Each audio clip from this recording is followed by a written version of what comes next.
Sunday মানে super সানডেতে দুটো match আমরা দেখতে পাই এসআরএইচ এবং হাই ভোল্টেজ ডিসির সামনে, যেখানে সবাই বলছিল যে এসআরএইচ ভাই প্রথম ব্যাটিং করছে, ভাই অনেক দুর্দান্ত রান করবে, কিন্তু ডিসি কিন্তু সেটা করতে দেয়নি। এবং রাত্রে আমরা দেখতে পাই আরেকটা ম্যাচ, সেটা হচ্ছে গিয়ে সিএসকে ভার্সেস আর, যেটা আমরা বলতে পারি যে পয়েন্টস টেবিলের একদম নিচের তোলা দুটো টিম, যারা নিজের অস্তিত্বকে খুঁজছে কি এইবার আইপিএল আমরা কি করতে পারবো। এবং সেই জায়গায় আবারও কিন্তু আমরা দেখতে পাই ব্যর্থ হয় সিএসকে মাত্র 182 রান চেস করতে গিয়ে। আবারও বলবো সিএসকের ব্যাটিং অর্ডার ফ্লপ হয়েছে, এবার তো মাহিও উপরে চলে এসেছে, টিমেও চেঞ্জেস হয়েছে, তাহলে এবার কি হবে ভাই? ঋতুরাজ গাইকোয়াড়ও রান করেছে, কিন্তু তারপরও টিম আর জিততে পারেনি।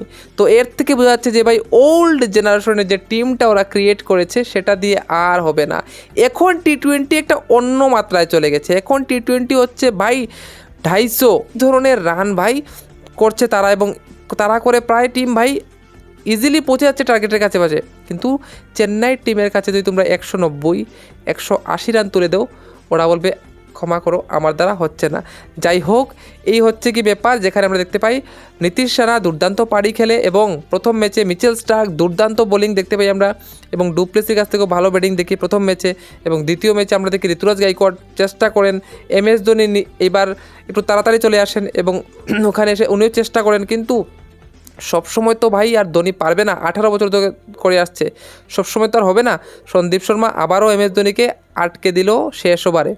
যাই হোক, মোটামুটি দুটো ম্যাচই খুব দুর্দান্ত কাটেছে, এবং এই দুটো ম্যাচ শেষে যে পয়েন্টস টেবিলটা এসে দাঁড়ালো, এবং কে সবথেকে রান বেশি, সর্বোচ্চ রানের অধিকারী কে, সবথেকে উইকেট কে বেশি নিয়েছে, সেটা নিয়েও আমরা একটু দেখে নেব।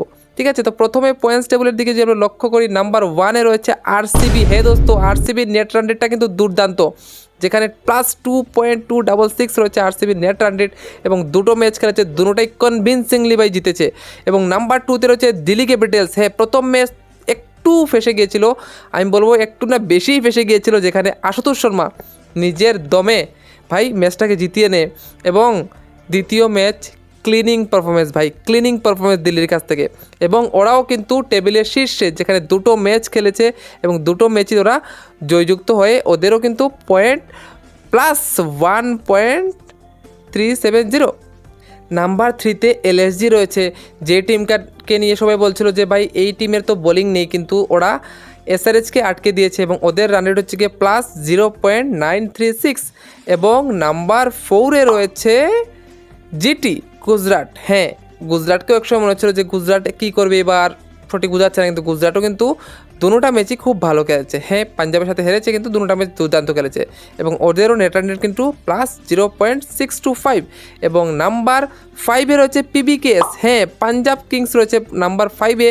ওরা কেন 5-এ? কারণ ওরা একটাই ম্যাচ খেলেছে, যার ধরুন ওরা 5-এ, বাট ওরা একটা ম্যাচ ক্লিনিক্যাল পারফরমেন্স আমরা দেখতে পাই পাঞ্জাবের কাছ থেকে, এবং ওদের নেট রান রেট কিন্তু দুর্দান্ত +0.550।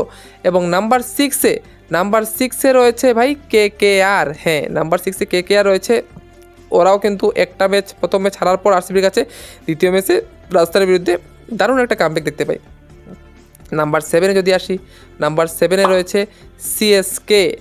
ভাই হ্যাঁ, চেন্নাই সুপার কিং 3টা ম্যাচ কিন্তু একটাই মাত্র জিত, তাও আমি বলবো যে ভাই ক্যাপ্টেন খুশি ছিল না সেই জিতে, যে আমরা মুম্বাইয়ের সাথে 150 রান চেস করতে গিয়ে মরে যেখানে 200 রানের প্রায় 200 স্ট্রাইক রেটে ভাই খেলে গিয়েছে ঋতুরাজ গাইকোয়াড়, সেইখানেও ভাই ওদেরকে চেস করতে অনেক কষ্ট হয়েছে। আর বাকি দুটো তো কী বলবো ভাই, যখন ওরা 180+190+ খেয়েছে, তখন তো ওদের আর কোনো চান্সেস নেই। ঠিক আছে, এরপর নাম্বার 8-এর কথা বলে দিয়েছি। তারপর আমরা দেখেছি যে রাজস্থান রয়্যালস, তারপর আমরা দেখতে পাচ্ছি যে মুম্বাই তো সবের নিচে রয়েছে মুম্বাই ইন্ডিয়ান্স, যারা আজ এখন অবধি খাতা খুলতে পারেনি। খাতা খোলার জন্য ওরা অপেক্ষা করছে যে কার সাথে খাতা খুলবে। ঠিক আছে, এই হচ্ছে গিয়ে পয়েন্টস টেবিল। এবং আমরা যদি সর্বোচ্চ রানের দিকে তাকাই, তাহলে সর্বোচ্চ রান হচ্ছে নিকোলাস পুরন, যে দুটো ম্যাচ খেলেছে, এবং শুধু ম্যাচ খেলেনি ভাই, বোলারদের একদম সব কিছু ফাটিয়ে দিয়েছে। দুর্দান্ত ব্যাটিং করেছে ভাই, দুর্দান্ত ব্যাটিং, চকা থেকে ছক্কা বেশি মেরেছে। এই হচ্ছে গিয়ে নিকোলাস পুরন। এবং নাম্বার 2-তে আমাদের সবের প্রিয় ফেভারিট, যাকে বলা হয় ভাই কনসিস্টেন্ট, সাই কিশোর। হ্যাঁ, গুজরাটের সাই কিশোর রয়েছে নাম্বার 2-তে, এবং নাম্বার 3-তে রয়েছে দ্য হেডমাস্টার ট্রাভিস হেড 3টা ম্যাচ খেলে ও কিন্তু নাম্বার 3-তে রয়েছে। এবং বোলিংয়ের দিকে যদি দেখি, চেন্নাই সুপার কিংয়ের নূর 9টা উইকেট নিয়ে সর্বোচ্চ জায়গায় রয়েছে, কিন্তু চেন্নাইয়ের অবস্থা ভাই ভালো করতে পারেনি। আমরা দেখি নূর প্রথম ম্যাচে 4 উইকেট, দ্বিতীয় ম্যাচে 3 উইকেট, তারপর 2 উইকেট, কনসিস্টেন্টলি ভাই উইকেট নিচ্ছে, কিন্তু ওদের টিমটা ব্যাটিংয়ে সেইভাবে আগাতে কিন্তু পারছে না। তারপর আমরা নূরের পর যদি চলে যাই, তারপর আমরা দেখতে পাচ্ছি যে মিচেল স্টার্ক কিন্তু 8টা উইকেট নিয়ে নিয়েছে, কারণ একটা ম্যাচে 5টা উইকেট। হ্যাঁ, প্রথম ম্যাচে 3টা উইকেট এবং দ্বিতীয় ম্যাচে কিন্তু 5টা উইকেট নেওয়ার ফলে মাত্র 2 ম্যাচে কিন্তু 8টা উইকেটের অধিকারী হয়ে গেছে এবং বলে দিয়েছে ভাই আমি আছি, চিন্তা নেই। তো সেইভাবে নাম্বার 2 থেকে রয়েছে ভাই স্টার্ক, এবং নাম্বার 3-তে রয়েছে দুজন প্লেয়ার, শার্দুল ঠাকুর এবং খলিল আহমেদ, যারা দুজনই 6টা উইকেট নিয়ে নিয়েছে। তো এই হচ্ছে কি ভাই আইপিএলের পুরো ব্যাপারটা তোমাদেরকে বলে দিলাম। যদি তোমাদের ভালো লেগে থাকে তাহলে ভিডিওটাকে শেয়ার করে দিও, লাইক করে দিও, আর চ্যানেল নতুন হলে চ্যানেলটা সাবস্ক্রাইব করে দিও। তাহলে দেখা হচ্ছে আরেকটা ভিডিও তোমাদের সাথে খুব তাড়াতাড়ি।